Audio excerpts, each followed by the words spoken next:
विस्तृत विश्लेषण में सभी का बहुत बहुत स्वागत है। आज हम एक बहुत ही खास विषय की गहराइयों में उतरने वाले हैं। जी बिल्कुल।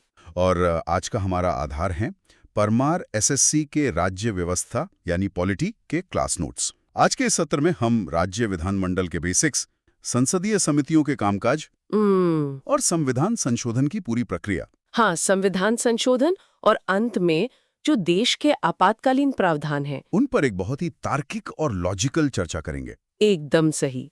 मतलब आज का हमारा मिशन सिर्फ तथ्यों की एक लिस्ट पढ़ना नहीं है। आज मैं और आप मिलकर एक मेमोरी कोच और एक एक्सपर्ट प्रोफेसर की तरह इस पूरे विषय का एक ऐसा फ्रेमवर्क तैयार करेंगे जो सुनने वाले विद्यार्थियों के दिमाग में छप जाए। और रटने वाली उस पुरानी आदत को हमें तोड़ना है। हर नियम के पीछे का जो क्यों है वो आज हमने समझना है। बिल्कुल, चीजों को डिराइव करना है। तो चलिए फिर राज्य विधानमंडल की कुछ बहुत ही बुनियादी लेकिन अक्सर कंफ्यूज करने वाली बातों से शुरुआत करते हैं। अच्छा, शुरुआत हम विधान परिषद से कर सकते हैं, जिसे उच्च सदन भी कहते हैं। हाँ, तो वहाँ राज्यपाल द्वारा कुछ सदस्यों को मनोनीत किया जाता है, मतलब नॉमिनेट किया जाता है। नोट्स के हिसाब से कुल सदस्यों का 1/6 हिस्सा राज्यपाल चुनते हैं। 1/6। जी। और ये वो लोग होते हैं जिन्होंने साहित्य, कला, विज्ञान, समाज सेवा या सहकारी संस्थाओं में कुछ बहुत ही बेहतरीन काम किया हो। देखिए, यहाँ जो बात विद्यार्थियों को सबसे ज्यादा ध्यान में रखनी है वो ये है कि नॉमिनेशन की इस पूरी प्रक्रिया में हाल ही में एक बहुत बड़ा बदलाव हुआ है। आप 104वें संविधान संशोधन की बात कर रही हैं ना? बिल्कुल। 104वें संशोधन ने इस व्यवस्था का पूरा चेहरा ही बदल दिया है।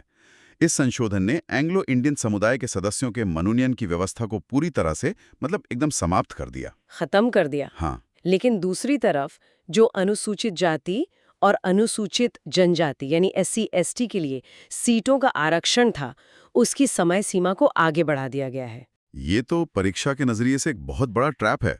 एग्जामिनर यहीं फंसाते हैं। एकदम। और उम्र की सीमाओं को भी रटने के बजाय अगर हम लॉजिक से समझें तो आसान हो जाता है। मतलब विधानसभा का सदस्य बनने के लिए न्यूनतम आयु 25 साल है। 25 साल। लेकिन विधान परिषद, क्योंकि वो एक उच्च सदन है और वहाँ एक चेक एंड बैलेंस की उम्मीद की जाती है, तो वहाँ थोड़ी ज्यादा परिपक्वता चाहिए। सही कहा।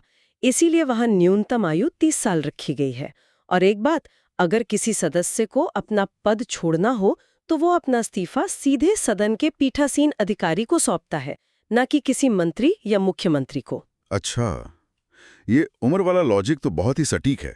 25 साल का युवा जोश और 30 साल का अनुभव, दोनों मिलकर कानून बनाते हैं। बिल्कुल। और सत्र बुलाना हो, सत्रावसान करना हो या विधानसभा को भंग करना हो, ये पूरी ताकत तो राज्य के मुखिया यानी राज्यपाल के पास ही होती है। जी। तो खैर, ये तो हुई राज्यों में कानून बनाने वालों की बात। लेकिन मैं सोच रहा था कि अगर पूरे देश के सबसे बड़े कानून मतलब हमारे संविधान में ही बदलाव करना हो, तो वो मशीनरी कैसे काम करती है? इसके लिए हमें भारतीय संविधान के भाग 20 की तरफ चलना होगा। अनुच्छेद 368, 368। जहां संविधान संशोधन की प्रक्रिया दी गई है। और अगर मैं सही हूं तो ये विचार हमने दक्षिण अफ्रीका के संविधान से प्रेरित होकर अपनाया है। बिल्कुल सही। और जब हम संविधान संशोधन की बात करते हैं ना, तो मुझे केसी वेयर का एक बहुत ही सटीक कोट याद आता है। केसी वेयर? हाँ। उन्होंने कहा था कि भारतीय संविधान अधिक कठोर और अधिक लचीले के मध्य एक अच्छा संतुलन स्थापित करता है। अच्छा। मतलब बैलेंस बनाता है। जी। इसे अगर हम दुनिया के नक्शे पर रखकर देखें तो अमेरिका का संविधान इतना कठोर है कि वहां संशोधन करना किसी पहाड़ को तोड़ने जैसा है। बहुत मुश्किल है। और दूसरी तरफ ब्रिटेन का संविधान इतना लचीला है कि वहां की संसद जब चाहे मतलब एक आम कानून की तरह संविधान को बदल सकती है। लेकिन हमारे संविधान निर्माताओं ने बीच का रास्ता चुना। एकदम। और बाद में 1973 के केशवानंद भारती मामले ने इस बात पर मोहर भी लगा दी कि संसद बदलाव तो कर सकती है, लेकिन उसके बेसिक स्ट्रक्चर यानी मूल ढांचे को खरोंच तक नहीं आनी चाहिए। ये बेसिक स्ट्रक्चर वाला पॉइंट तो बहुत ही क्रूशियल है। लेकिन यहाँ एक दिलचस्प सवाल ये है कि ये संशोधन की मशीनरी काम कैसे करती है? देखिए, नोट्स के हिसाब से कोई भी संविधान संशोधन बिल संसद के किसी भी सदन में लाया जा सकता है। मतलब लोकसभा में भी और राज्यसभा में भी? हाँ, दोनों में। लेकिन राज्य विधानमंडल इस प्रक्रिया की शुरुआत नहीं कर सकते। और एक चौंकाने वाली बात यह भी है कि इस बिल को कोई मंत्री भी ला सकता है और कोई प्राइवेट सदस्य भी। बिल्कुल, और इसके लिए राष्ट्रपति से पहले से अनुमति लेने की कोई जरूरत नहीं होती। यहीं पर मुझे लगता है कि एग्जामिनर सबसे बेहतरीन सवाल बनाते हैं, क्योंकि अगर किसी आम बिल पर लोकसभा और राज्यसभा में विवाद हो जाए तो राष्ट्रपति जॉइंट सिटिंग मतलब संयुक्त बैठक बुला लेते हैं। बुला लेते हैं, लेकिन संविधान संशोधन के मामले में ऐसा कोई प्रावधान नहीं है, कोई जॉइंट सिटिंग नहीं। और इसका लॉजिक बहुत सीधा है, क्योंकि संविधान देश की आत्मा है। अगर इसमें बदलाव करना है तो दोनों सदनों की अलग-अलग और स्पष्ट सहमति होनी ही चाहिए। क्योंकि राज्यसभा राज्यों का प्रतिनिधित्व करती है। बिल्कुल, अगर संयुक्त बैठक होती तो लोकसभा अपने भारी संख्या बल के कारण राज्यसभा को दबा देती, राज्यों के अधिकार छिन जाते। इसलिए संयुक्त बैठक की बिल्कुल मनाही है। समझ गया। और इसमें एक बहुत बड़ा अपवाद भी है। वो क्या? जब ये बिल दोनों सदनों से पास होकर राष्ट्रपति के पास जाता है तो 24वें संविधान संशोधन के बाद ये नियम बना दिया गया कि राष्ट्रपति को अपनी सहमति देनी ही पड़ेगी। अरे, मतलब वो इसे वापस नहीं भेज सकते? नहीं, न वापस भेज सकते हैं और ना ही अपने वीटो का इस्तेमाल कर सकते हैं। मतलब अगर संसद ने ठान लिया है तो देश के सबसे ऊंचे पद पर बैठे राष्ट्रपति को भी हस्ताक्षर करने ही पड़ेंगे। ये तो बहुत बड़ी ताकत है। है। तो अब अगर बहुमत के प्रकार की बात करें तो 368 के तहत मुख्य रूप से 3 प्रकार के बहुमत होते हैं। साधारण बहुमत, विशेष बहुमत और तीसरा सबसे मुश्किल, विशेष बहुमत के साथ कम से कम आधे राज्यों की विधानसभाओं की सहमति। साधारण बहुमत तो आम बदलावों के लिए हो गया और विशेष बहुमत मौलिक अधिकारों या डीपीएसपी के लिए। जी, और जो तीसरा तरीका है उसके पीछे का तर्क संघीय ढांचा यानी फेडरल स्ट्रक्चर को बचाने से जुड़ा है। जैसे जीएसटी बिल। एकदम सही उदाहरण। करों का ये ढांचा केंद्र और राज्यों दोनों को प्रभावित करने वाला था, इसलिए आधे राज्यों की सहमति अनिवार्य थी। या फिर राष्ट्रपति का चुनाव का तरीका बदलना हो तब भी राज्यों से पूछना पड़ेगा। हाँ, संसद अकेले ये काम नहीं कर सकती। तो अब चूंकि हम एक मेमोरी कोच की तरह चल रहे हैं तो कुछ बहुत ही महत्वपूर्ण संविधान संशोधनों को याद रखने के लिए उन्हें कहानी की तरह समझ लेते हैं। बिल्कुल, जैसे सबसे पहला संशोधन 1951 में ही हो गया था, जिससे 9वीं अनुसूची जोड़ी गई, कृषि और भूमि सुधारों वाली। फिर आता है 42वां संशोधन। इसने तो इतने बदलाव किए कि इसे मिनी कॉन्स्टिट्यूशन या लघु संविधान ही कहा जाने लगा। और 61वां संशोधन तो बहुत ही रोचक है। सोचिए, 1989 में रातों रात 19 और 20 साल के युवाओं को वोट डालने का अधिकार मिल गया, क्योंकि मतदान की उम्र 21 से घटाकर 18 कर दी गई थी। जी। और 100वां संशोधन भारत और बांग्लादेश के बीच भूमि सीमा समझौते से जुड़ा था, जिसे तत्कालीन राष्ट्रपति प्रणब मुखर्जी ने मंजूरी दी थी। और अगर हम राज्यों के निर्माण की बात करें तो गोवा की कहानी बहुत स्पष्ट है। पहले 12वें संशोधन से गोवा को यूटी मतलब केंद्र शासित प्रदेश बनाया गया, और फिर 56वें संशोधन से उसे पूर्ण राज्य का दर्जा मिल गया। और करों से जुड़ा 88वां संशोधन, जिससे सर्विस टैक्स की शुरुआत हुई। ऐसे जोड़े बना के याद रखना विद्यार्थियों के लिए बहुत कारगर रहेगा। बिल्कुल कारगर रहेगा। मैच द फॉलोइंग में ऐसे ही सवाल आते हैं। अजब, अब एक विषय से दूसरे विषय पर चलते हैं। संसद के पास इतना सारा काम होता है, बजट, बिल, खर्चे, इतनी विशेषज्ञता और समय उनके पास होता नहीं है। तो ये काम जमीनी स्तर पर कैसे होता है? इसका बहुत ही व्यवहारिक समाधान है संसदीय समितियां, जिन्हें हम संसद के जासूस या ऑडिटर भी कह सकते हैं। अच्छा, जासूस। समय और तकनीकी समझ की कमी को पूरा करने के लिए। और इन समितियों में कुछ बहुत दिलचस्प समानताएं होती हैं। सबसे पहली बात, कोई भी मंत्री इनका सदस्य नहीं हो सकता। इसका लॉजिक तो बिल्कुल साफ है। ये तो वही बात हो गई कि जो छात्र परीक्षा दे रहा है उसी को अपनी कॉपी चेक करने दे दी जाए। निष्पक्षता तो खत्म ही हो जाएगी। बहुत सही उपमा है। निष्पक्षता के लिए ही मंत्रियों को दूर रखा जाता है। इनका कार्यकाल आमतौर पर सिर्फ 1 वर्ष का होता है, ताकि नए लोगों को मौका मिले। हाँ, और चुनाव आनुपातिक प्रतिनिधित्व और एकल संक्रमणीय पद्धति से होता है। ये शब्द बहुत भारी लगते हैं सुनने में। मतलब सिंगल ट्रांसफरेबल वोट। इसका सीधा सा लॉजिक है कि जिस पार्टी की जितनी ताकत संसद में है, समिति में भी उसे उतना ही अनुपात मिलेगा, ताकि विपक्ष की आवाज भी सुनी जा सके। अब अगर वित्तीय समितियों की बात करें, जो सबसे अहम है, तो सबसे पुरानी है लोक लेखा समिति, पब्लिक अकाउंट्स कमेटी या पीएससी, जो 1919 के अधिनियम से 1921 में बनी थी। जी। 22 सदस्य होते हैं इसमें, 15 लोकसभा से और 7 राज्यसभा से। इस पीएससी को मैं सीएजे की रिपोर्ट का पोस्टमार्टम करने वाला डॉक्टर कहना पसंद करती हूँ। पोस्टमार्टम करने वाला डॉक्टर, ये विजुअल इमेजिनेशन के लिए बहुत बढ़िया है। हाँ, क्योंकि सीएजी जो रिपोर्ट बनाता है, ये समिति उसकी बारीकी से जांच करती है कि पैसा सही जगह खर्च हुआ या नहीं। इसके बाद आती है प्राक्कलन समिति, एस्टिमेट्स कमेटी। जो आज़ादी के बाद 1950 में बनी थी जॉन मैथाई की सिफारिश पर। ये संसद की सबसे बड़ी समिति है ना? 30 सदस्य होते हैं इसमें। और इसे याद रखने की हमारी ट्रिक बहुत शानदार है। बजट का अनुमान मतलब एस्टिमेट्स लगाना सबसे बड़ा काम है, इसलिए सबसे ज्यादा लोग। बिल्कुल। और क्योंकि पैसा जनता का है, इसलिए राज्यसभा का कोई दखल नहीं। पूरे 30 के 30 सदस्य सिर्फ लोकसभा से आते हैं। ये एक बेहतरीन मेमोरी हुक है। इसके बाद तीसरी है सार्वजनिक उपक्रम समिति, कमिटी ऑन पब्लिक अंडरटेकिंग्स, जो 1964 में कृष्णा मेनन समिति की सिफारिश पर बनी थी। जी, इसमें भी पीएससी की तरह 22 सदस्य होते हैं, 15 लोकसभा, 7 राज्यसभा। लेकिन एक नियम है कि इसका अध्यक्ष केवल लोकसभा से ही होगा। जो LIC और एयर इंडिया जैसी कंपनियों की जांच करता है। एकदम सही। कुछ फास्ट फैक्ट्स भी हैं जो सुनने वालों को याद रखने चाहिए। विभाग संबंधी स्थायी समितियां 24 होती हैं और हर एक में 31 सदस्य होते हैं।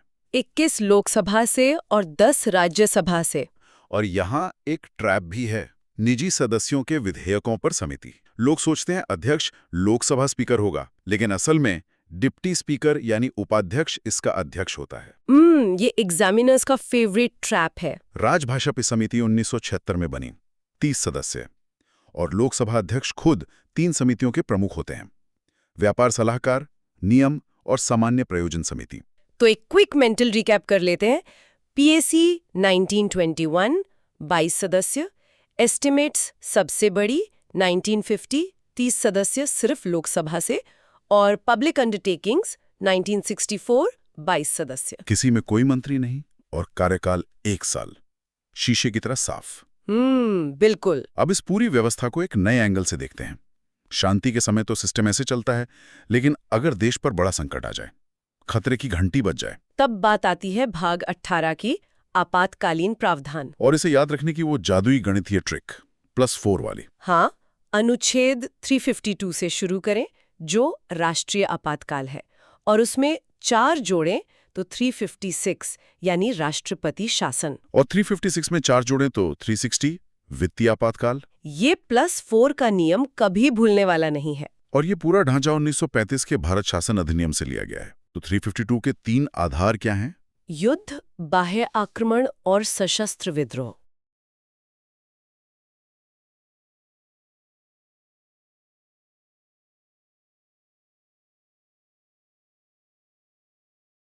यहीं पर 44वें संशोधन की भूमिका आती है ना, जो 1975 की इमरजेंसी से जुड़ा है। बिल्कुल। 1975 में जब आपातकाल लगा था, तब आधार था आंतरिक अशांति। ये एक बहुत ही गोलमोल शब्द था जिसका जमकर दुरुपयोग हुआ। विरोध प्रदर्शनों को ही अशांति मान लिया गया था। जी, इसीलिए नई सरकार ने 44वें संशोधन से इस शब्द को हटाकर सशस्त्र विद्रोह कर दिया। मतलब जब तक देश के अंदर लोग सचमुच हथियार न उठा लें, आप आपातकाल नहीं लगा सकते। और एक बदलाव ये भी था कि अब प्रधानमंत्री के सिर्फ मौखिक कहने पर कुछ नहीं होगा। पूरी कैबिनेट को लिखित में मंजूरी देनी होगी। लिखित मंजूरी अनिवार्य कर दी गई ताकि सत्ता एक इंसान के हाथ में न सिमटे। इसकी टाइमलाइन भी बहुत दिलचस्प है। राष्ट्रपति घोषणा करते हैं, लेकिन 1 महीने के भीतर संसद के दोनों सदनों से विशेष बहुमत से पास कराना अनिवार्य है। और फिर ये 6 महीने तक लागू रहता है। लेकिन इसे हटाना काफी आसान है। कैसे? राष्ट्रपति अपनी मर्जी से हटा सकते हैं, या लोकसभा साधारण बहुमत से प्रस्ताव पास कर दे तो हटाना पड़ता है। अब आते हैं सबसे संवेदनशील हिस्से पर, मौलिक अधिकारों पर इसका असर, जो हमने जर्मनी के वीमर संविधान से लिया है। यहाँ अनुच्छेद 358 और 359 का अंतर समझना बहुत ही जरूरी है। ये दोनों तो अक्सर विद्यार्थियों को उलझा देते हैं। देखिए, 358 एक ऑटोमेटिक स्विच की तरह काम करता है। Automatic switch? जैसे ही 352 के तहत राष्ट्रीय आपातकाल लगता है, 358 अपने आप चालू हो जाता है, और अनुच्छेद 19 को, जिसमें बोलने की आजादी वगैरह 6 अधिकार हैं, उसे निलंबित कर देता है। इसके लिए राष्ट्रपति को कोई अलग आदेश नहीं निकालना पड़ता? बिल्कुल नहीं। मतलब 358 खुद एक हथियार है। लेकिन 359 क्या वो भी ऑटोमेटिक है? नहीं, 359 ऑटोमेटिक नहीं है। इसे आप राष्ट्रपति के हाथ में एक मेन्यू कार्ड मान सकते हैं। Menu card? हाँ, आपातकाल लगने पर राष्ट्रपति इस अनुच्छेद से आदेश निकालते हैं और बताते हैं कि अनुच्छेद 19 के अलावा बाकी कौन-कौन से अधिकार निलंबित किए जा रहे हैं। लेकिन यहाँ भी 44वें संशोधन ने एक रक्षक का काम किया था। बिल्कुल, उसने तय कर दिया कि राष्ट्रपति किसी भी हाल में अनुच्छेद 20 और 21 को निलंबित नहीं कर सकते। अपराधों के लिए दोष सिद्धि से संरक्षण और जीने का अधिकार ये कभी सस्पेंड नहीं होते। कभी नहीं। और एक बारीक पॉइंट ये है कि अगर आपातकाल सिर्फ सशस्त्र विद्रोह के आधार पर लगा है, मतलब आंतरिक मामला है, तो 358 लागू नहीं होता। अनुच्छेद 19 सुरक्षित रहता है। ये तो बहुत गहरा डेराइवेशन है। और मिनर्वा मिल्स मामले ने साफ कर दिया कि अदालत इसकी न्यायिक समीक्षा कर सकती है। वैसे भारत में ये अब तक 3 बार ही लगा है। 1962 में चीन युद्ध, 1971 में पाकिस्तान युद्ध और 1975 में। अब राष्ट्रीय स्तर से राज्यों पर आते हैं। यहाँ 355, 356 और 365 का एक तार्किक क्रम है। अनुच्छेद 355 तो केंद्र की जिम्मेदारी तय करता है कि वो राज्यों की रक्षा करें, और जब राज्य में संवैधानिक तंत्र फेल हो जाए तब एंट्री होती है 356 की, राष्ट्रपति शासन। और 3365 क्या है? अगर केंद्र ने कोई संवैधानिक निर्देश दिया है और राज्य उसे मानने से इनकार कर दे, तो मान लिया जाता है कि तंत्र फेल हो गया है। तब भी 356 लगाया जा सकता है। अगर हम 352 और 356 की तुलना करें, 352 को संसद से 1 महीने में विशेष बहुमत चाहिए था, लेकिन 356 को 2 महीने का समय मिलता है, और वो भी साधारण बहुमत से। और ये अधिकतम 3 साल तक ही लग सकता है। मौलिक अधिकारों पर इसका कोई असर नहीं पड़ता ना? नहीं, जनता के अधिकारों पर कोई असर नहीं पड़ता। सिर्फ राज्य की मंत्रिपरिषद बर्खास्त होती है और विधानसभा निलंबित। SR बुम्बई मामले ने इसके दुरुपयोग पर लगाम लगाई थी। वैसे पहली बार ये पंजाब में 1951 में लगा था, और सबसे ज्यादा बार मणिपुर और यूपी में। और हमारी +4 ट्रिक के हिसाब से 360 वित्तीय आपातकाल साख को खतरा होने पर लगता है। और अच्छी बात यह है कि ये आज तक एक बार भी इस्तेमाल नहीं हुआ। चलिए फिर अब एग्जाम मास्टरी मोड में चलते हैं। विद्यार्थियों के लिए एक मेंटल वर्कआउट। मैं कुछ ट्रैप्स पूछूंगा। बिल्कुल पूछिए। ट्रैप 1, क्या 356 लगने पर राज्य में मौलिक अधिकार खत्म हो जाते हैं? जैसा हमने समझा, इसका जवाब है नहीं। 356 का असर सिर्फ सरकार पर होता है, जनता पर नहीं। ट्रैप 2, प्राक्कलन समिति यानी एस्टिमेट्स कमेटी में राज्यसभा के कितने सदस्य होते हैं? हमारा लॉजिक था, बजट जनता का पैसा है, इसलिए सारे 30 सदस्य लोकसभा से आते हैं, तो जवाब है 0। ट्रैप 3, संविधान संशोधन बिल पर विवाद हो तो क्या जॉइंट सिटिंग होती है? बिल्कुल नहीं। राज्यों के अधिकार बचाने के लिए अलग-अलग पास होना जरूरी है। और एक कॉन्सेप्चुअल सवाल, 44th संशोधन ने 352 को मुश्किल कैसे बनाया? गोलमोल शब्द आंतरिक अशांति को सशस्त्र विद्रोह किया और पूरी कैबिनेट की लिखित मंजूरी अनिवार्य कर दी। बहुत ही शानदार। आइए अब 1 मिनट में आज की चर्चा का अल्ट्रा फास्ट मेंटल मैप बनाते हैं। जी। भाग 20, अनुच्छेद 368, दक्षिण अफ्रीका से लिया। विशेष बहुमत चाहिए, जॉइंट सिटिंग नहीं।